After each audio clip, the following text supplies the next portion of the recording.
campaign to defend and grow progressive power in Congress with a national town hall event featuring U.S. Representative Pramila Jayapal, chair of the Congressional Progressive Caucus, U.S. Representatives Jamaal Bowman and Ilhan Omar, as well as progressive congressional candidates Susheela Jayapal and Lateefah Simon. If you've got questions for our guests, you can put them in the Q&A. In just a few minutes, our Revolution Executive Director, Joseph Gevarghese, will be kicking off the town hall. And in addition to discussing our plan to elect progressives in the House, he'll give us an update on our work to mobilize progressives to vote uncommitted in the presidential primaries to get Biden to change course on Gaza and pursue peace. He'll also give us an update on the new progressive agenda we propose for the Democratic National Committee as it drafts its platform and gears up for the convention in August. But before we get things started, help us kick things off. I see some folks are already doing it by telling us your name and where you're from in the chat. Also, a big shout out to our viewers on Instagram. This is only our second time live streaming on the platform, so we're excited to be doing that. If you're watching us on Insta or Facebook or Twitter, please like and share to help get this live stream out to as many people as possible. Also, I want to recognize that today is Passover, the Jewish celebration of liberation from oppression, and it's Earth Day, a day to celebrate our life-giving home. Let's see who we have in the chat. We got Linda in Oregon. Hello, Linda. Hi, Catherine in Arlington. Aliana in Ohio. Shauna from Centralia, Illinois. Oh, we've got people from all over the country. Linda from Chicago. Mary from Oklahoma City. Athena in Rio Grande. Julie in Anchorage. Ooh, Alaska. Thanks for showing up, Alaska. All right. Oh, so many folks. Glad to see you here. Also, wanted to give a big thank you to all of our grassroots supporters and those who make everything we do to elect progressives possible. 2024 is a critical election year. If you're not already a recurring monthly member of our revolution, we cannot stress how important your financial contribution is to the work that we do. Once again, if you're just tuning in, my name is Amanda Walker with Our Revolution, and we are just about to start our town hall in a few minutes. I'll say hello to some more folks. Dora in Culver City. You've got Laura in Sonoma County, California. Lots of California folks. Jill from Quincy. Tracy from Augusta, Georgia. Feruza from Maryland. Hello, Francis, who says, keeping the faith in New York City. Amen to that. Lynn in Menlo Park. Hello. Anne in Philadelphia. Love seeing folks tuning in from all over. Again, we would love it if you would become a member of our revolution. Those monthly contributions help us schedule phone banks and campaigning for candidates to help build that progressive power in Congress that we're talking about with some candidates and representatives tonight. Hello, Cole and Ann in South Carolina. Camilo in Clarksdale, Mississippi. Ooh, Mississippi, representing the South. Thank you for coming. All right. So I'm promoting Summer Lee. We love Summer Lee. James from Anchorage. Ooh, another Anchorage. Alaska is showing up for us. Awesome. Stephen in Falls Church, Virginia. Welcome. Yes, Paulina in Vancouver says West Coast is well represented tonight. They are West Coast and even further west. That's awesome.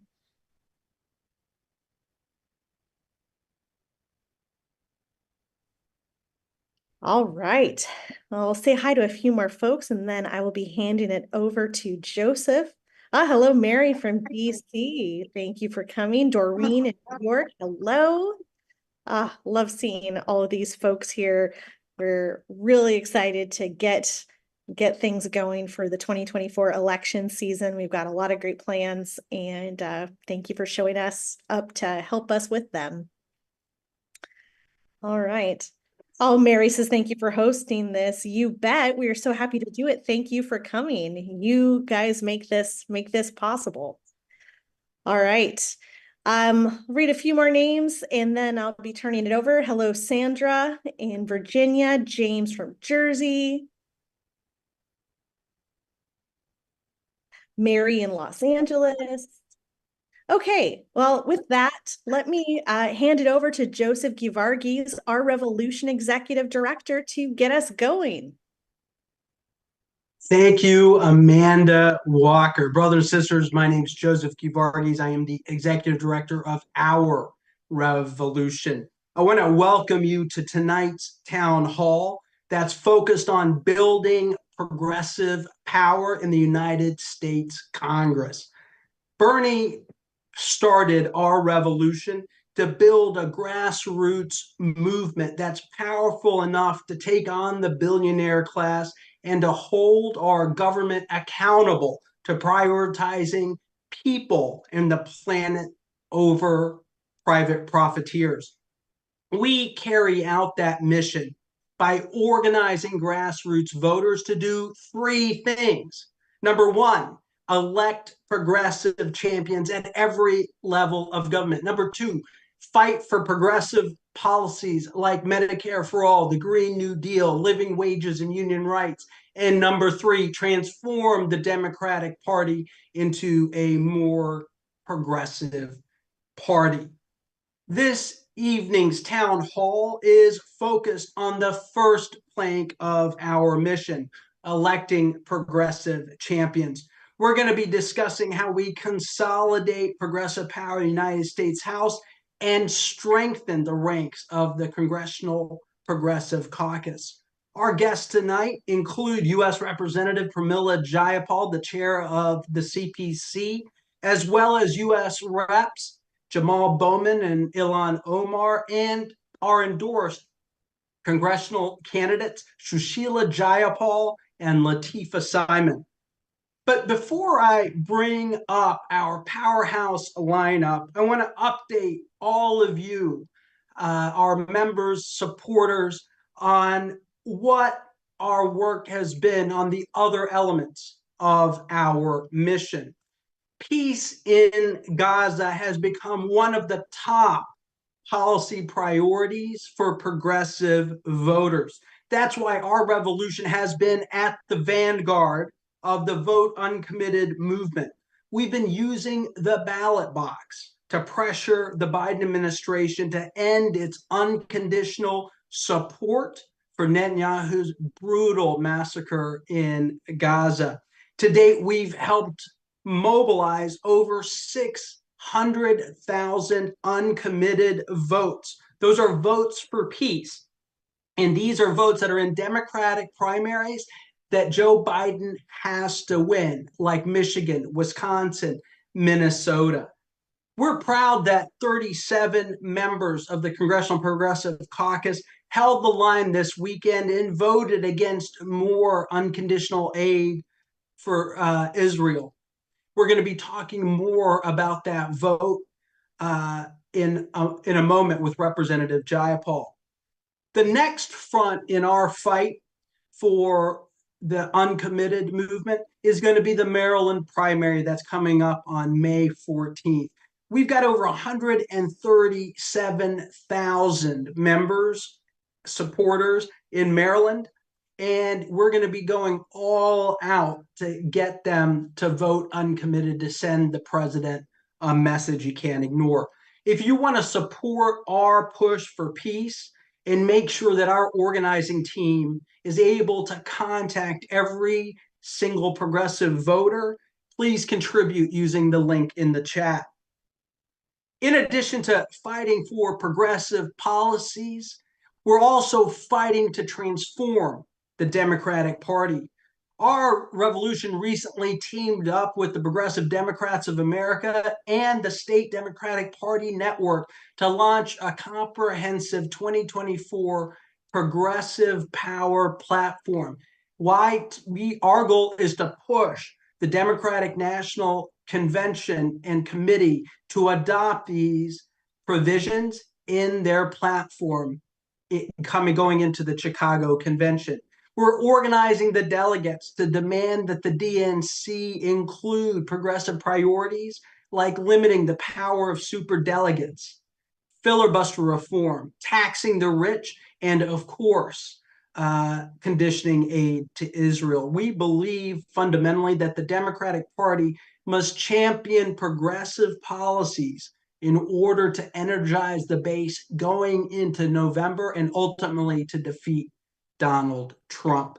You can sign on to support our progressive platform for the Democratic Party using the link in the chat. Now, let's turn to the topic of tonight's town hall, building progressive power in Congress. Our revolution's theory of change involves an inside-outside strategy. We organize the people on the outside to help our allies on the inside of Congress, to pass our progressive policies. And when we talk about the inside game, the Congressional Progressive Caucus is our key institutional partner in advancing the political revolution. We know this, but so does the opposition. And that's why over $100 million of AIPAC and MAGA money is going towards taking out key members of the Congressional Progressive Caucus this cycle. While our revolution does not have $100 million, we do have people power. And we have a base of progressive voters who are Bernie voters, Warren voters, that will be the decisive votes in these races. And we're going to go all out to make sure our endorsed candidates win. Last week, speaking of endorsements, our revolution rolled out our 2024 congressional endorsements.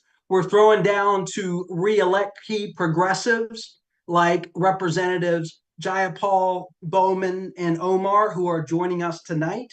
We're also throwing down to elect a new generation of progressive champions, including Dave Min in California, won his primary despite massive AIPAC spending, and also progressive champions like Susheela Jayapal and Lateefah Simon, both of whom are joining us tonight.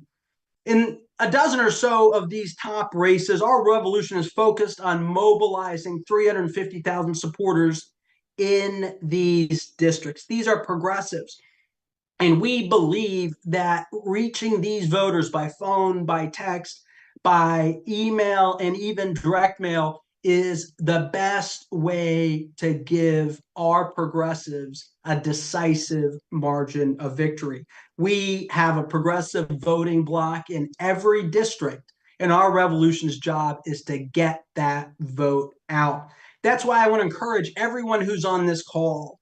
If you're already a sustaining member, thank you. If you've given one time in the past, thank you. But consider contributing to our Progressive Power Fund. And I want to tell you what, every single dollar you give helps us get another progressive voter to the polls. $1 allows us to text, phone call, email, and send a postcard to a progressive voter. So every dollar makes a difference. If you donate $10, that allows us to reach 10 more voters. So again, I encourage you to support the political revolution and our work to win 2024. So with that, I want to bring up CPC Chair Pramila Jayapal. Under her leadership, the CPC has given progressives a seat at the table. We've successfully leveraged our inside-outside power to shape key legislation that's happened under the Biden administration, and to make sure that our progressive priorities got into the American Rescue Plan and the Inflation Reduction Act. Pramila, it is wonderful to see you again. Welcome to our town hall this evening. The CPC had a big week. Tell our audience a little bit about the vote that just happened this weekend. 37 Democrats voted against unconditional aid to Israel. And then back out a little bit and tell us about the new progressive platform that the CPC just recently unveiled. Yeah, you bet. Thank you so much, Joseph. And it is always great to join our revolution for an organized to win town hall, especially on Earth Day. So happy Earth Day, everyone.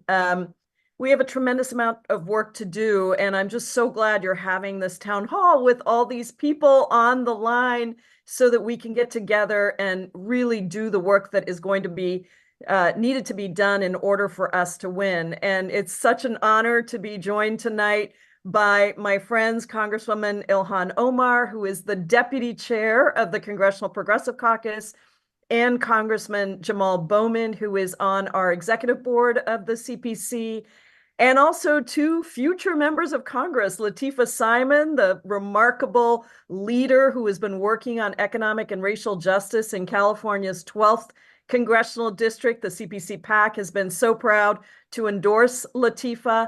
And yes, my incredible sister, that is my sister. It's not a coincidence that we have the same last name, Susheela Jayapal, who is running in Oregon's 3rd congressional district. And we together are double good trouble. So we need to get her into Congress. As you said, Joseph, we have an important mission for tonight's call. We are going to need all the help we can get to protect and to expand our progressive membership in Congress so that we can have more of us who are willing to stand up and push for progressive priorities, even in those moments when it might be difficult to do so, perhaps when we might be minority voices in Congress, but we are actually reflecting the majority of voices in our country. And that is exactly what the vote this weekend was about. Ilhan, Jamaal, and I were 3 of 37 Democratic members who voted against supplying more offensive military aid to Israel that could result in more killings of civilians in Gaza. And in many ways, this vote was a really important vote because it was Congress's first official vote where we could weigh in on the direction of this war. Most Americans do not want our government to write a blank check to further Benjamin Netanyahu's war on Gaza.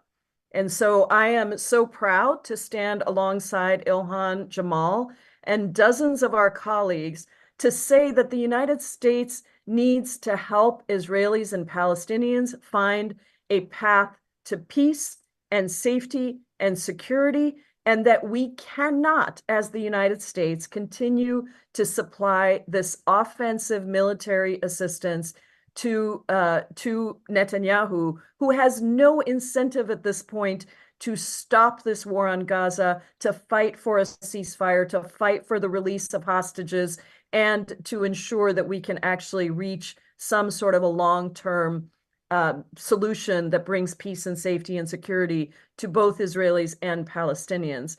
It was obviously just 37 of us, but I would just say that that's fairly unprecedented in the history of Congress to even have 37 who are willing to take that vote. And I especially want to call out the courage of Representative Becca Balint and Representative Jamie Raskin, both Jewish American members of Congress, members of the Progressive Caucus, who were part of our 37. And the reality is that we need to protect now progressives in Congress, like me, like Ilhan, like Jamaal, who are under attack by Republican mega donors who are coming into our districts, recruiting people to run against us, pouring enormous amounts of money into these races. And we need to expand our progressive ranks by bringing in more proven leaders like Lateefah and Susheela. That is how we build our movement. That is how we grow our power. If you think about what we have been able to accomplish as the Congressional Progressive Caucus, founded by Senator Bernie Sanders in 1990, but now 103 members strong in the caucus, we have achieved incredible things. We've organized together to pass massive progressive legislation that has improved the lives of millions of poor and working people, including today on Earth Day, when the Conservation Corps that we fought for in the Inflation Reduction Act just opened up applications for 20,000 young people to get good paying jobs and training to work on taking on climate change and protecting our planet, our people, our public lands.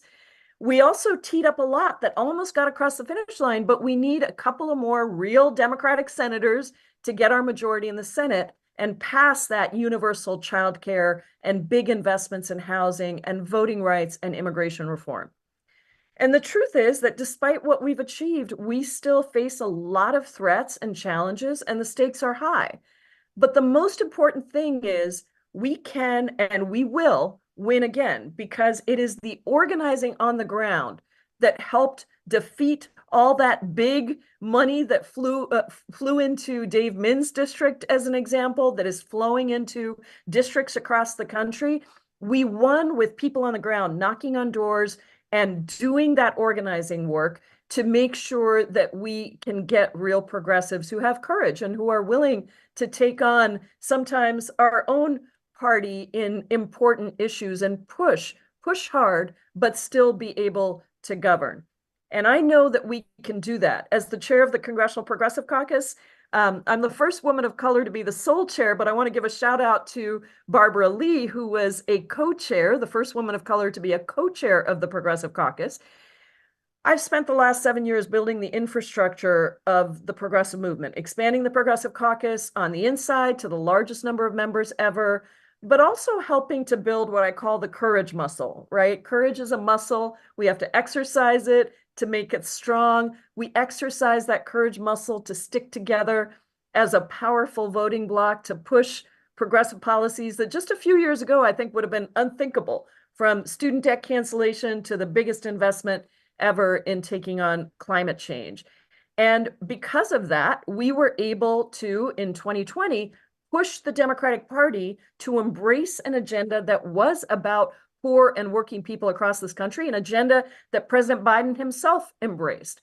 And progressives were at the center of getting it done. As the former White House Chief of Staff, Ron Klain, said in an interview that just came out this week, the Progressive Caucus is the most votes, and during negotiations on the infrastructure bill and Build Back Better, they were the strongest supporters of the president's platform, more so than many centrist Democrats. So we have to be proud of getting some of this significant Democratic legislative accomplishment across, but we also have to be prepared for the next piece, which brings us to what we just unveiled, the Progressive Caucus, through a vote of our 103 members, and the supermajority of the caucus participated, and something like 97% of our members approved this agenda. We also worked with outside groups, including our Rev and Move On and many other groups outside, labor unions, to endorse this progressive proposition agenda. That's what we're calling it. We're not just an opposition party. We're not just better than the other guy. We are actually a proposition party. And so if you want to know what we will do as a caucus, if we protect and expand the Progressive Caucus, just look at this agenda of popular, populist, and possible policies. And of course, it dovetails perfectly with your platform agenda that you mentioned as you introduced the call. Working with the movement, we will raise wages and lower costs. We will correct the inequality in our economic system. We will correct the inequality in our education and political systems. And we will continue progress on the climate crisis while protecting and expanding Americans' rights and freedoms.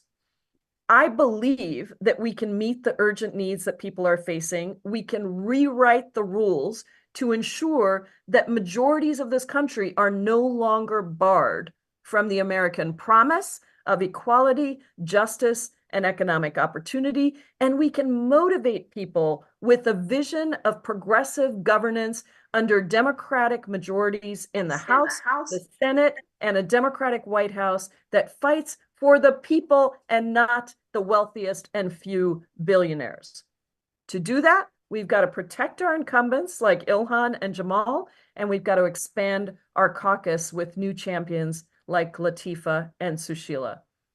Their elections really represent, in my mind, a battle for our democracy. These corporate super PACs and right-wing mega donors are spending billions to influence these elections.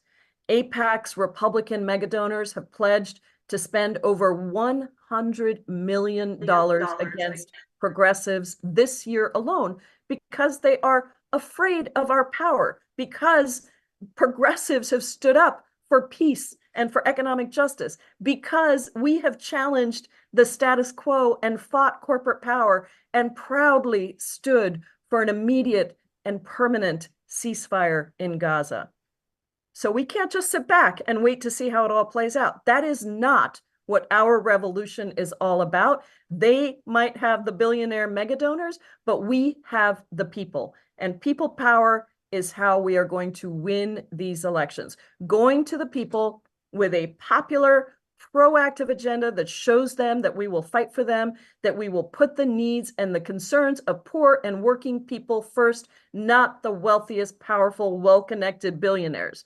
Our country works for our people, poor working class people across this country. That's how we overcome the outside spending, is with people.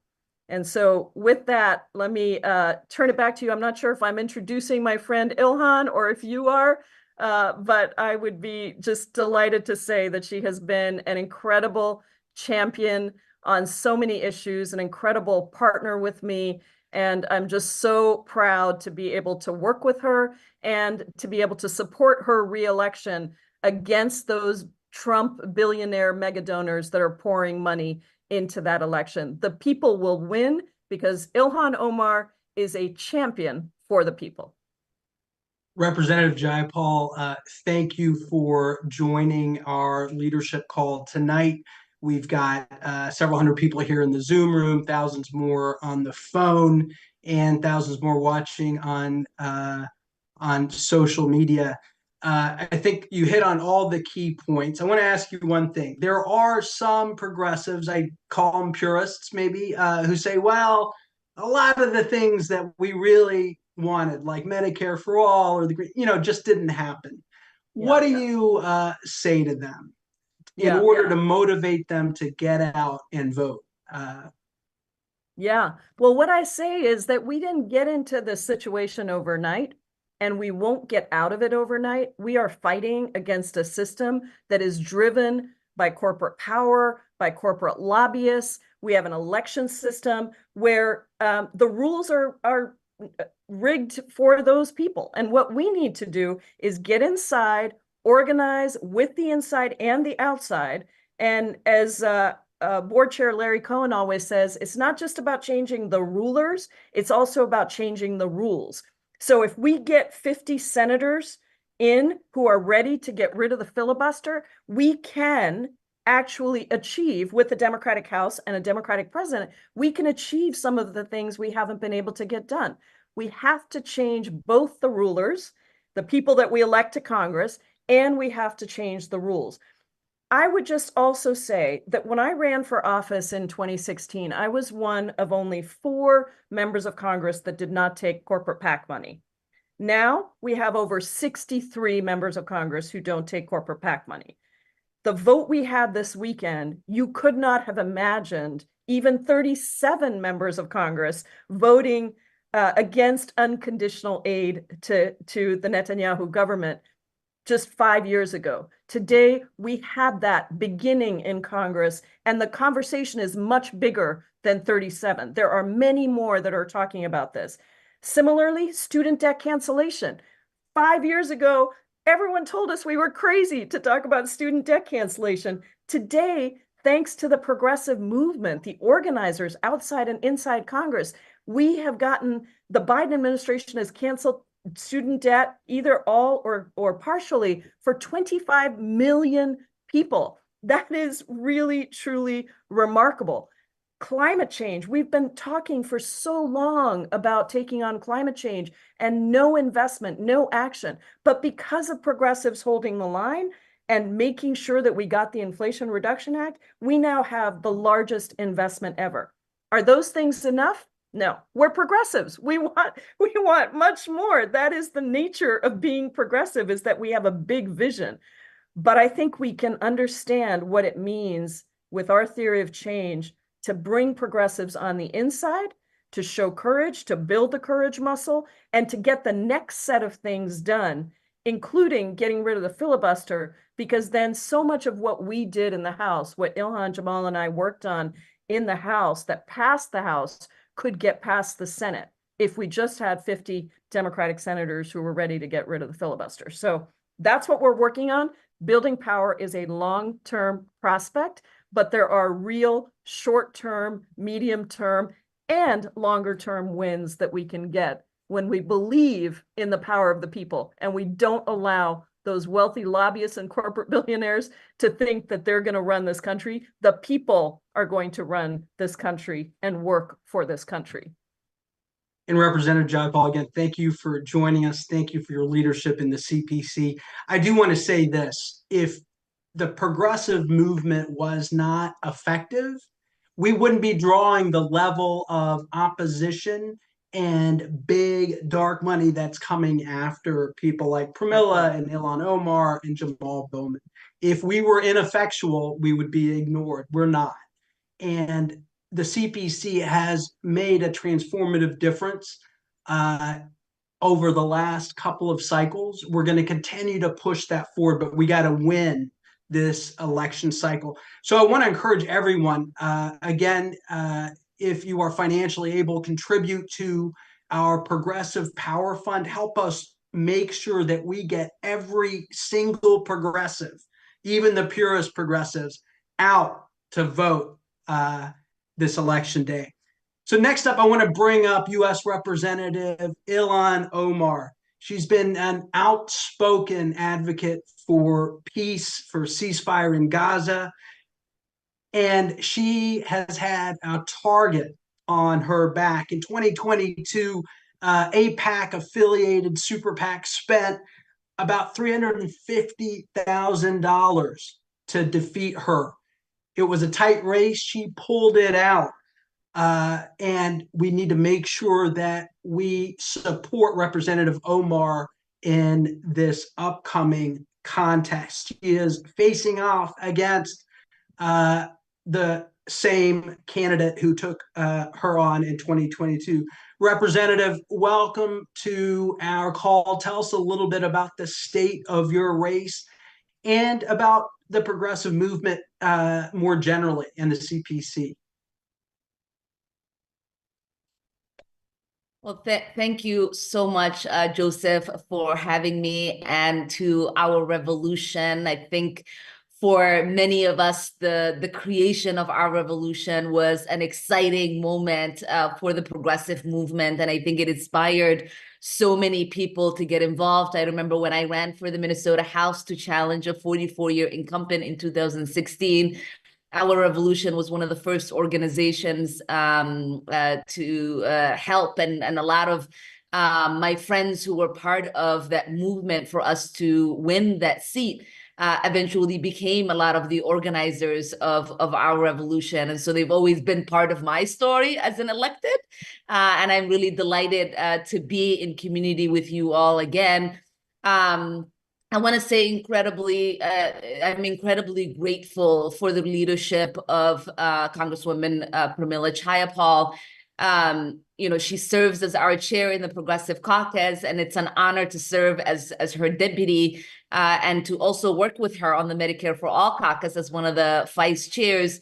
There was someone asking earlier if it was not a priority anymore. It still remains a priority. It is one of the reasons I think many of us are still excited and interested in being in this fight, because that is ultimately the North Star for us. Many of us feel like we have carried this movement so far that we want to be there. We want to be in the room when that happens. And I hope in the work that we are doing to constantly recruit new progressives to run every cycle that we are going to be much closer to that. Obviously, we made history with my election in the 2018 elections, with the upcoming class in 2019, to expand the level of members that were interested in being a champion for Medicare for all. And we were able to expand that with Jamaal and Dalia Ramirez and Summer Lee and so many other progressives who have joined us. And it is because the people believe in this, and then that's why we continue to expand. You asked earlier for me to tell you all a little bit about the state of my race. It is no secret. When I first got elected, I defeated the 44-year incumbent, and it sent shockwaves in the state of Minnesota. And it was also really inspiring for us within less than 2 years to be able to win our primary race to get elected to the U.S. House, and it has been an onslaught since then. And Democratic Majority for Israel actually formed a couple of months after I got elected, because for the first time they felt like there were people that were not afraid to speak up for the rights of Palestinians, to humanize them, to speak up against occupation, apartheid, and now speak up against the genocide that's being carried out in Gaza. They knew if our numbers multiplied, that we would eventually have what Pramila was talking about. We would have people who can work in the inside, try to have conversations, to humanize people who have been dehumanized for decades upon decades. And that is sort of why we have the results that we have. And it is my hope that with further conversations, things are going to be different. AIPAC and their affiliates and their mega billionaire donors have spent about $25 million in the last 3 cycles in trying to unseat me. They have been working really hard to smear us and make sure that the good people of the Fifth don't actually get to hear the good work that we are doing on their behalf, and drown, I think, our ability to communicate with our constituents. But we know that if they had good ideas, they would campaign on those good ideas. They wouldn't campaign in smearing us. They wouldn't spend this much money. And I think it's really important also to recognize it is not only that we are a threat because we are effective.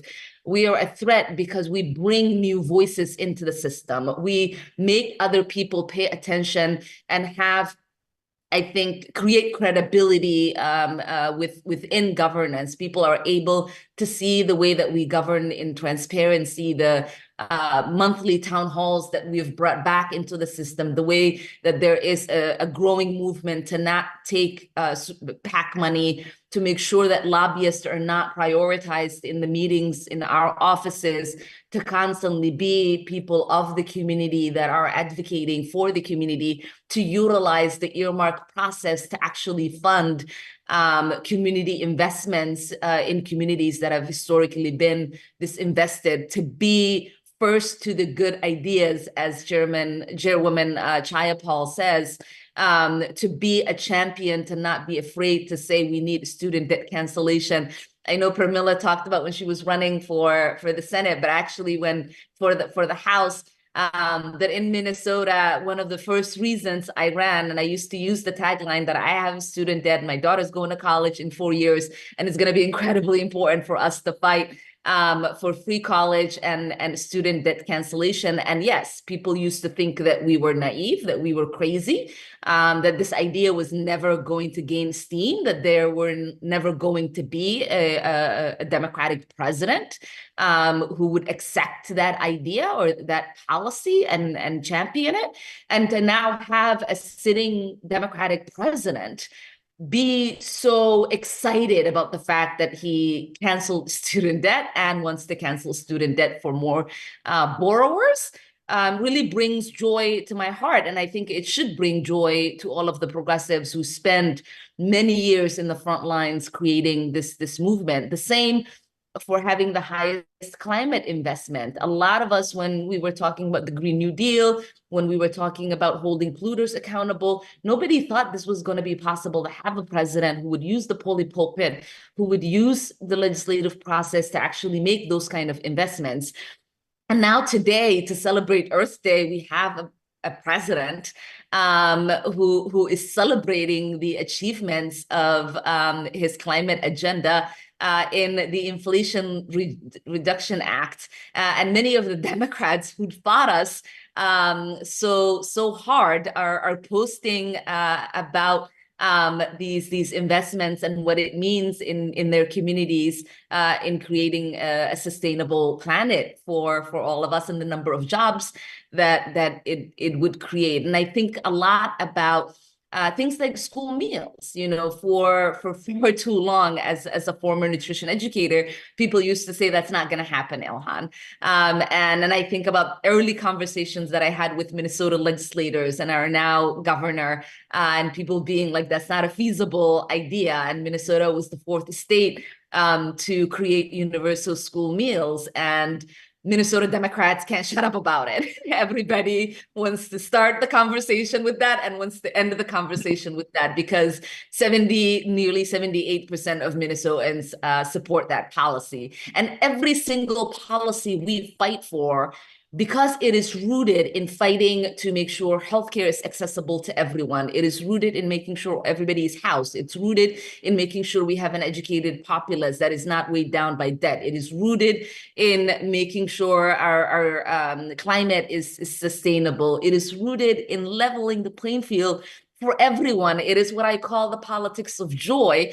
It is of the people, and that is why they poll so high. Every single policy that the Progressive Caucus champions polls 60 or above.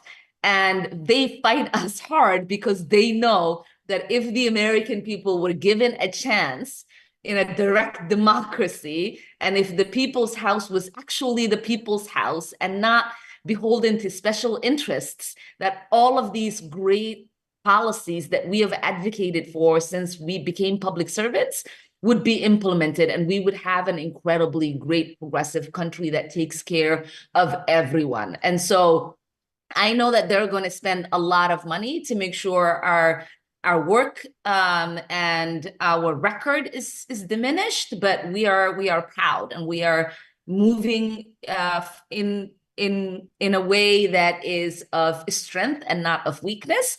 We're not going to allow our voices to be diminished. We're not going to allow for the special interest groups to make us feel as if we are not effective legislators, because we know we are. And we're going to continue to move these policies that are rooted in radical love and continue to advocate for the politics of joy, because our communities deserve that. And I think, and it is time. And so thank you all for being on this journey with me, with Pramila and with my brother Jamaal Bowman. I know that tomorrow Summer Lee has her primary election. So if you live in Summer Lee's district, please make sure that you are going out and voting for a progressive champion. Please send Summer Lee back to us. And if you can sign up to make phone calls on her behalf from wherever you are, I know that there are virtual opportunities. Please do so. This election is important. It is a place setter. What happens tomorrow in Summer Lee's election will give us the opportunity to understand, what the challenges are going to be for Jamaal Bowman, who goes next, and then obviously for Cori Bush, whose primary is after his, and then mine. And so it is layered in the defense of all of us. And I know that the Susheela and Lateefah, I don't know when their primary dates are, but I know they're close. And so get plugged in, help them find a way to make sure their soon-to-be constituents know what amazing champions they are going to be, how rooted they are going to be in community and in advocacy for the things that truly matter to us, and send them to join us in Congress. Thank you. Representative Omar, thanks for joining our town hall. Thank you for your leadership in the Congressional Progressive Caucus. The caucus is really, I think, the conscience of the progressive movement, and thank you for leaning in on a politics of radical love and joy. That's exactly what we are trying to implement over time. For those of you listening, we've got to make sure that we keep Representative Omar in the United States House. And we need to make sure we get her back. We've got 42,000 identified progressive voters in our district. These are Bernie voters, Warren voters. We need to make sure each and every one of them gets out to vote. Every dollar you contribute to our Progressive Power Fund will help us get those votes out by phone, by text, by mail, by email. So your contribution will be very decisive in helping make sure we have Ilhan Omar back in the United States House. With that, I want to bring up Jamaal Bowman, who Ilhan was just talking about. Jamaal also has a target on his back as a bold progressive. The Democratic establishment and Republicans in New York are going all out to oust Representative Bowman.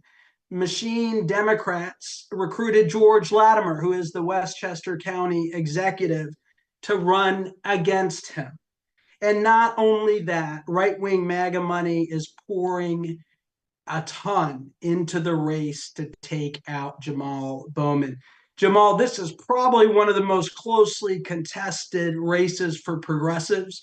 Tell us a little bit about the state of play and the plan to win. Welcome, brother. Peace and love, everyone. Good evening. It's really great to be with you all. Shout out to Our Revolution. Thank you so much for setting up this call, and thank you so much for your support. Shout out to my sister Ilhan Omar, who just spoke before me. Shout out to my sister Pramila Jayapal, who I also saw on the call, and shout out to everyone else out there. So here's the state of play. This is a majority-minority district. This is a district where we have been doing grassroots organizing with young people and progressives since we got into office.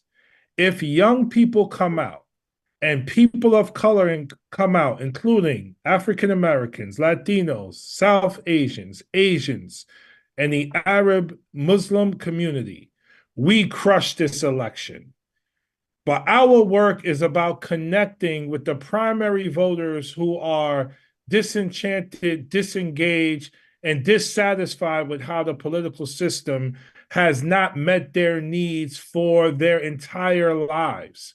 And finally, after 31 years of warmongering Elliot Engel, they have a progressive in office, first person of color in U.S. history, first Black man in U.S. history to be their representative. Finally, they have someone doing the best that I can to speak truth to power, doing the best that I can to govern with the people, with the working class, with marginalized people, with disenfranchised people. Finally, that they have this, now the attacks are ruthlessly and relentlessly coming.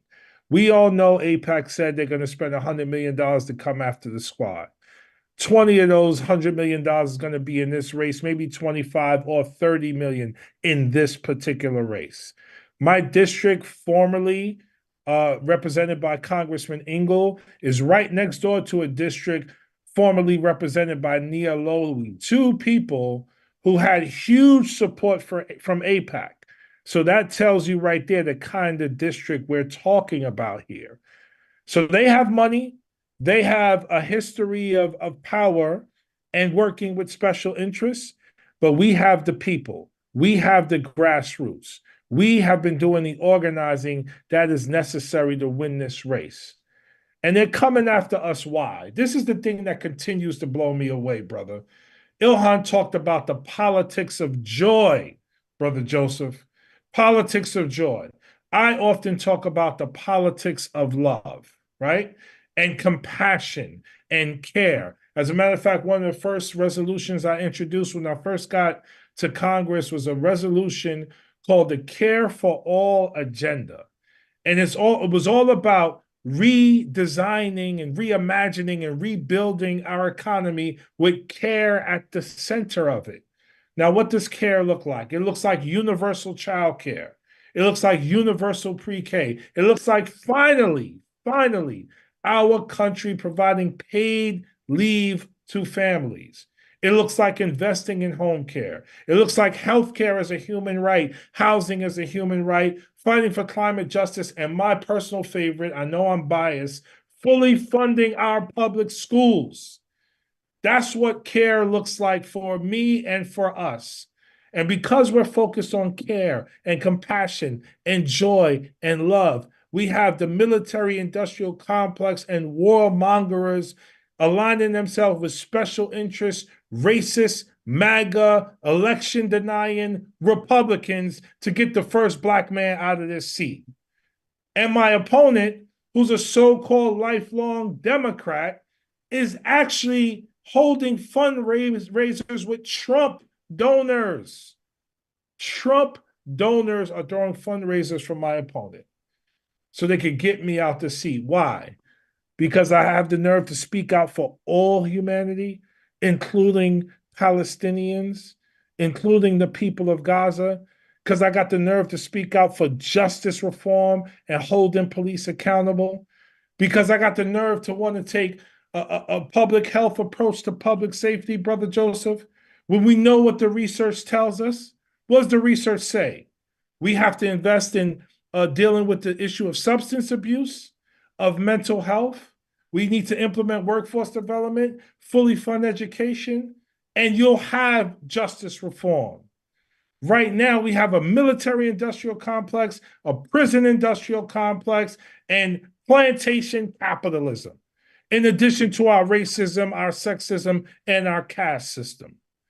So because we are calling all of that out and fighting for a real new American revolution that centers women, people of color, the LGBTQ community, young people, and all marginalized people, because we are doing that, and we have the audacity to believe, relentlessly believe, and have a vision of hope and revolution for all people in our country. Because we have the nerve to do that, that is why AIPAC's coming after us.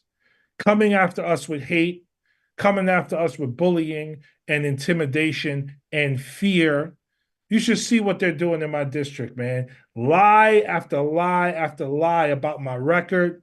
Lie after lie, calling me anti-Semitic, calling me anti-Biden, saying I'm not a real Democrat, using all kind of dog whistles, Brother Joseph.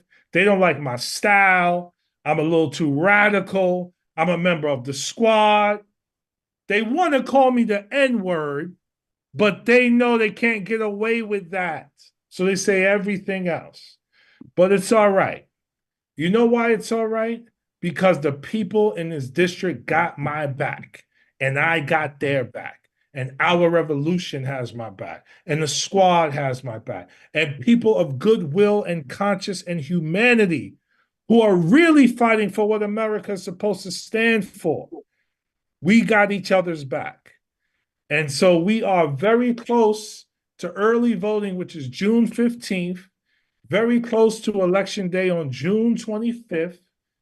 And between now and then, I need everyone on this call, whatever you got to give, please give it. Not just your money, because we need people to write postcards. We need people to get on the phones. We need people to get on the doors. We need it all, because this is not just for me. This is about all of us. This is about our movement. This is about the revolutionary change that we've already made in Congress. And this is about keeping that going. And I want to leave you with this. Let's think about tomorrow night, after Summer Lee is declared victorious, how we are all going to feel in that moment. Now think about after we celebrate that tremendous victory. Next up on the docket is our race right here in New York 16, with Election Day being June 25th. I want you to envision, I want you to imagine, I want you to feel and allow it to fill up your spirit and belly, how you're going to feel June 25th at the end of that night when we are declared victorious in our race after defeating AIPAC and MAGA Republican racist donors after they threw everything at us. Imagine the seismic paradigm, revolutionary, decolonizing shift that is going to happen in the consciousness of our country when this occurs. And that is what I want you to take with you from this call tonight. Because yes, we need your dollars and financial support, but we need your love and your compassion and your spirit as well. Because we have to make sure we resurrect the belief of people, because they have every reason to no longer believe because the system has failed them. And we understand their apathy and despair, but we are resurrecting their hope and their courage and their strength and their belief. That is what we are going to do. So God bless you all. I need your help and support. Let's get summer over the finish line tomorrow. And then after that, let's go, baby. 2 hours a night, 7 days a week. Let's go. You know, Representative Bowman, I want to let you know that our revolution has got your back. We believe in an agenda of care that puts people's needs first, not the interests of the capitalist class. And we've got over 20,000 progressive voters ID'd that we're going to go all out to mobilize in your district. And I want to encourage everyone who's on this call and those of you who are listening through our teletown hall service to sign up to either volunteer or to donate. And let's do the work to get every single progressive off of the couch and into the ballot box. Representative Bowman, thank you very much. Next up, I want to bring up one of the races, one of the candidates that I'm most excited about. Pramila referred to extra earlier in the call. She talked about the prospect of bringing double trouble to Congress. And she was talking about her sister. Susheela Jayapal is running to represent Oregon in Congress. She is running for the seat that Earl Blumenauer is retiring from. It's an open seat. And we need to make sure that we elect Susheela to fill that seat. Why? Because Susheela Jayapal is clearly the most progressive candidate of all of the Democrats that are in the primary. And we need to continue to build the ranks of the CPC. And that's why our revolution is proud to endorse Susheela Jayapal. Susheela, welcome to our call. Tell us a little bit about yourself and the race.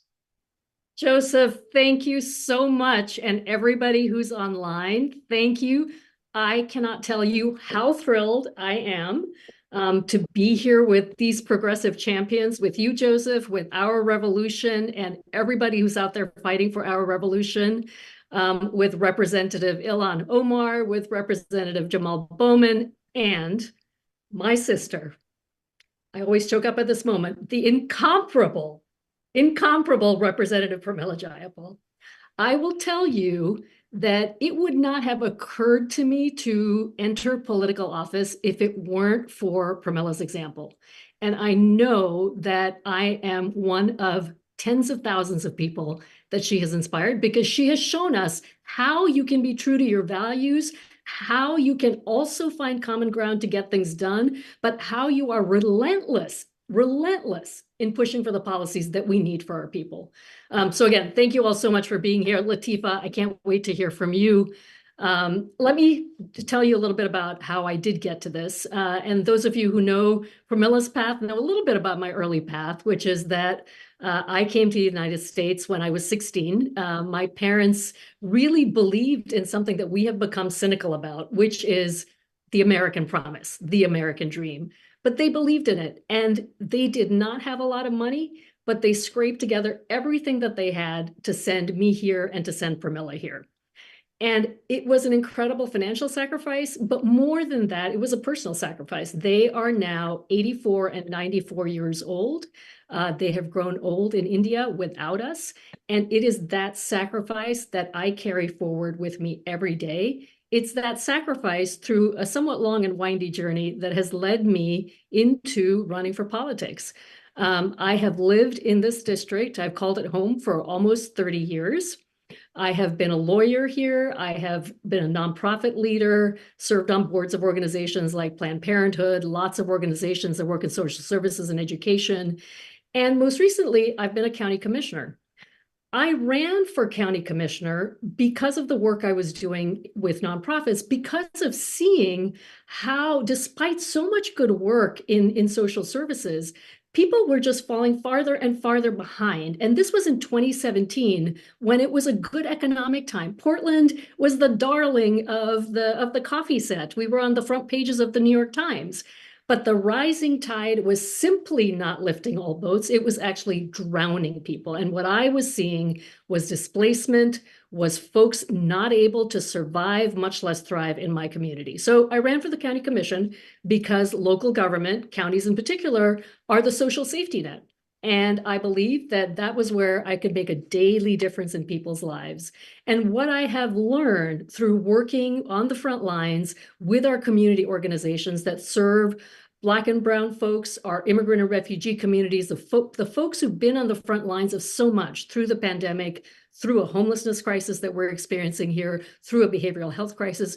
What I have come to understand is that in order to have solutions that are sustainable at scale to really make a difference in our system so that we're not just putting Band-Aids on symptoms, we have to have change in Congress. We have to have the kinds of bold policies that the Congressional Progressive Caucus, that our revolution, and that so many of our people have been fighting for so long.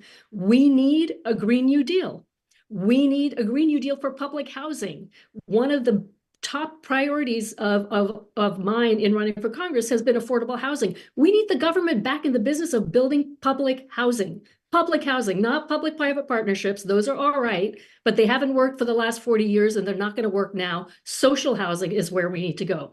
We need Medicare for all, not tinkering around the edges. The Affordable Care Act did a lot, and we need to change the system. We need Medicare for all. We need universal single-payer health care. We need to move away from fossil fuels. Again, no tinkering at the edges. We need to move away from fossil fuels, and we need to create the systems that allow us to replace that with clean, green energy and to create jobs. We need a labor movement that's thriving, and we're seeing that happening. We saw UAW unionized the first auto plant in the South since I think it was the 1940s. This is amazing, and it needs to keep going. I'm going to tell you a little bit about my race and about what I think makes me the strongest progressive in that race. This is, as Joseph said, a seat that is coming open for the first time in 30 years. It is a secure Democratic seat. Cooks rates us something like plus 22. I have a lot of people when I'm making my calls say, well, you know, it's safe. A Democrat is a Democrat is a Democrat. You got a bunch of Democrats running. We've got other priorities. We need to prioritize everything. We need to prioritize those swing seats. We need to prioritize our brothers and sisters who are under fire right now. And when we have a safe Democratic seat, we need to put the strongest progressive in that seat, because that is where our representatives have room to push bold progressive policies. And unless we're clear about where we're heading, we're not going to get there. So that's why this seat is important. I am the only candidate to have publicly stated that I will not take corporate PAC money. I am the only candidate to have said clearly that I support Medicare for all, and that's where we need to go. I am the only candidate to clearly say we need public social housing. And I am the only candidate to have clearly and consistently called for a ceasefire in Gaza. I first called for a ceasefire in November. I have come under considerable fire for that stance. My opponents have said that that's not an issue that matters to our voters. And I've been really clear about saying the job of our leaders today is to connect the dots. And the dots between our foreign policy and our domestic policy are very easy to connect. We cannot simultaneously fund bombs that are killing children in Gaza and say that we do not have the resources to house and feed children here. These things are connected. And we cannot continue to fund offensive military aid for Israel and shut off humanitarian aid. These things are inconsistent. You know, I think Pramila and I grew up in India, and then we lived in Indonesia and Singapore before coming here. And I think our experience tells us that the United States has a role to play, has an important role to play in promoting democracy and peace and security around the world. Too often in our history, that is not what we've done, but that is absolutely what we have to do now. And again, I am the only candidate to have been clear and firm and strong about this, to have rejected any possibility of working with AIPAC. Two of my opponents have been working with AIPAC. And those are among the things that make me the strongest progressive in this race. I also have to tell you, folks have talked about money in politics and about the role that MAGA Republican-funded organizations are playing in Democratic primaries around the country. We expect that to happen here because of my stance on Gaza. We have just in the last week seen an independent expenditure by an outside group of $850,000. Now, I am the top fundraiser in this race. I raised about $650,000, but that $850,000 that came in, it had one donor in February who put in $500,000. No one should be able to buy the candidate of their choice. Voters should be able to make these choices. And so we've got to resist the influence of these groups. AIPAC is one of them. There are others, and it is called dark money for a reason. It's very hard to trace. So that is the state of the race here in Oregon's 3rd Congressional District. And one last thing I'll say, it is so important to not only hold to these values, to believe, by the way, I can't tell you what a balm it was to my soul to hear people talking about joy and compassion and love. That is what is going to bring people together. That's what's going to allow us to move these policies and to create the coalition that we need. And that is the other thing that sets me apart in this race. I have been working on the front lines for a very long time here. I have a deep and broad coalition of support. I'm thrilled, of course, to have the support of Senator Bernie Sanders. More than anything, the support of my sister, Rep. Pramila Jayapal, and so many members, Rep. Ilhan Omar, Rep. Bowman, and to have the support of community leaders in this district, which is the most diverse district in Oregon, to have the support of Black leaders, of API leaders, of Latino leaders, of LGBTQ leaders. That is the coalition that we need to build in order to move these policies forward. And I am so humbled and grateful for their support. And I cannot wait to work with them to move this progressive agenda forward. So again, thank you so much, our Rev. Thank you, everybody who's on this screen. I am overflowing with joy for being able to be a part of this gathering. That was Susheela Jayapal. She is running for Congress to represent Oregon's 3rd Congressional District. I want everyone to imagine another Representative Jayapal in Congress. That's possible. And that's actually what we need for the revolution to succeed. So, Susheela, thank you so much for joining us. We're going to be making calls on your behalf. We're going to be getting our dialer warmed up. And I want to encourage everyone, whether you're in Oregon or around the country, to sign up to volunteer to help staff our phone bank so we can get a meaningful conversation with as many progressives in Oregon and make sure that they understand that Susheela is the true progressive in the race. Again, thank you for joining us. And now I want to bring up our last guest. She's been with us previously, but I'll give a short introduction. Her name is Lateefah Simon. She is running for the seat that our sister Barbara Lee is retiring from. Lateefah has a long and distinguished record. She served as the executive director of the Young Women's Freedom Center. She served as the executive director of the San Francisco Lawyers Committee on Civil Rights. She was elected to the Bay Area Transit Board after the death of Oscar Grant, and she is a MacArthur Genius Fellow. If I know nothing else, I know that we need more geniuses in Congress. Lateefah, sister, welcome to our call. I appreciate the intro, but I spent all day today going to organizations who are literally creating magic out of so little. Folks who are figuring out how to house folks who are coming out of prisons and jails with prayer and a few dollars. Those are the geniuses. Our daycare workers are the geniuses. The folks who helped me get through my husband dying of cancer, the hospice nurses and the janitors. First of all, let me take a step back. Thank you for having me here. And hearing, first of all, the Jayapal sisters are fire. I cannot wait to serve with you sisters. I cannot wait to learn from Representative Omar. Again, as a Muslim coming into Congress, knowing and understanding that we as Semitic people on this first night of Passover, we actually share a very deep and profound love of what we can't see, but what we're working for, and that is spirit and deep love. Politics is an inconvenient vocation, but one I think that we all can agree, no one's coming to save us. No one's coming to save us. The fact that I had insurance when my husband was diagnosed with terminal cancer, and after he left me with 2 babies, I was so deeply in debt.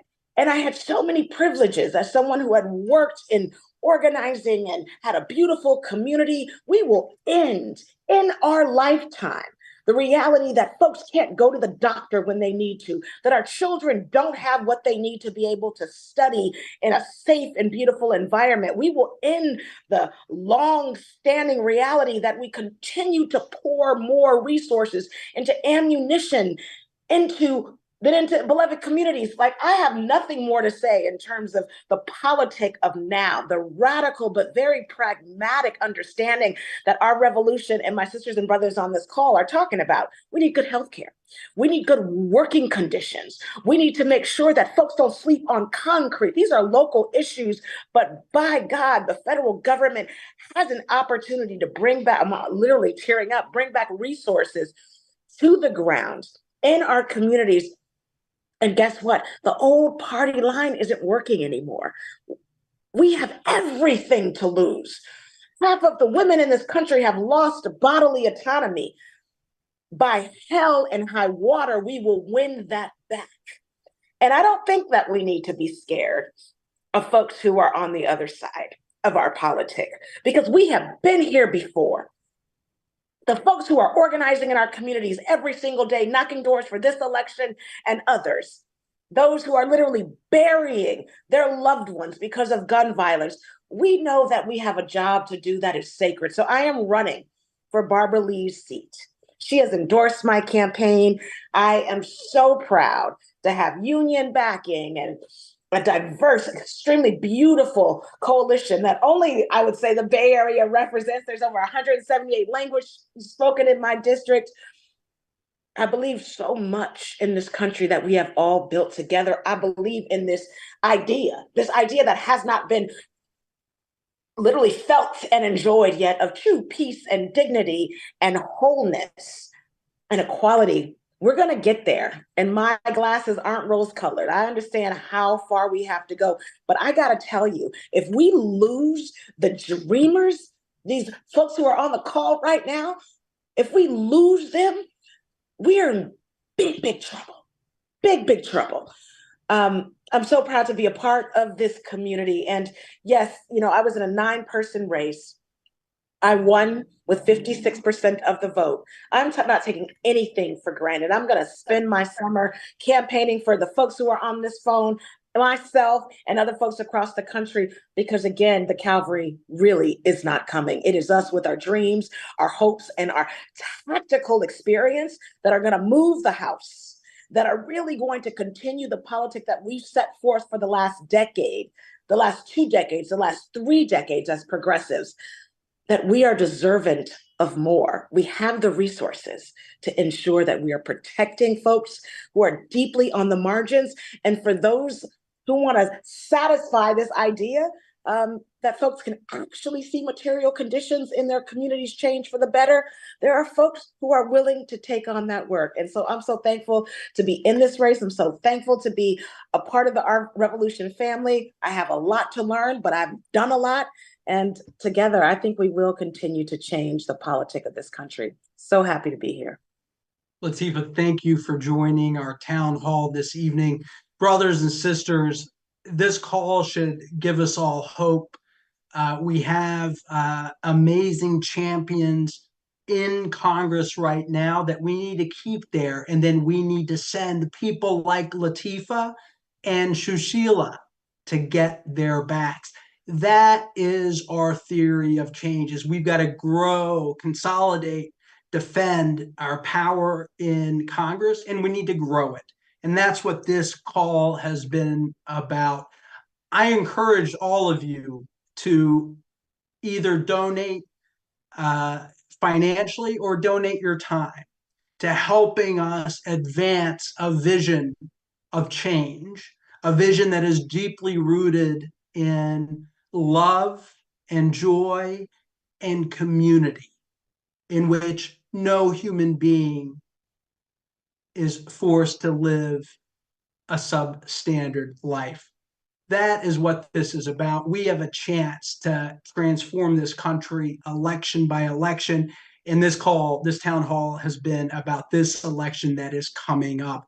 So again, I want to encourage all of you to donate, to volunteer time and treasure, to be a part of the political revolution. And with that, I want to bring our town hall to a close. As we always do, unmute your microphones and say the mantra with me.